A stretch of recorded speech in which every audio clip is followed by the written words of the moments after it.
If you had more than enough, would you still want more? More money, more status, more power? Is greed a moral failure? Or is it built into the human brain? From an evolutionary perspective, survival depended on resource accumulation. Early humans lived in scarcity.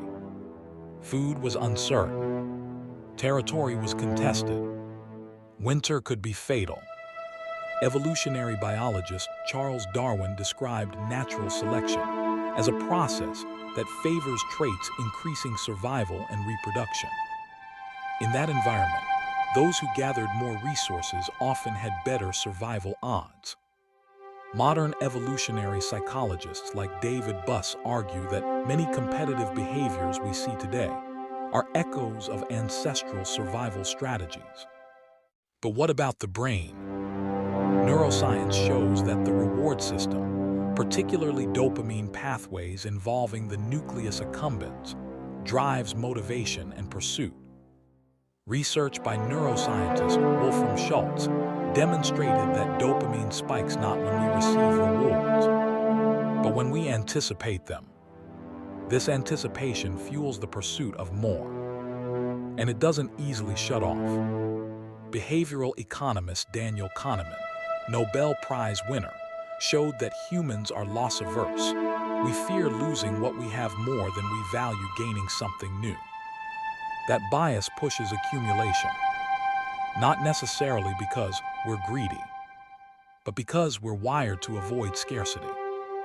Yet if greed were the only instinct, cooperation wouldn't exist. But it does.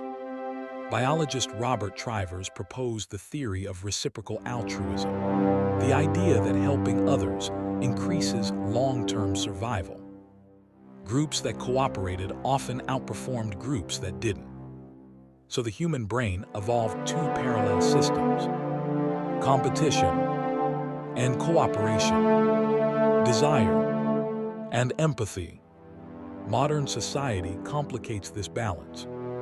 Psychologist Philip Brickman studied what is now known as hedonic adaptation, the tendency to return to a baseline level of happiness after gains. You get more, you adapt, then you want more again.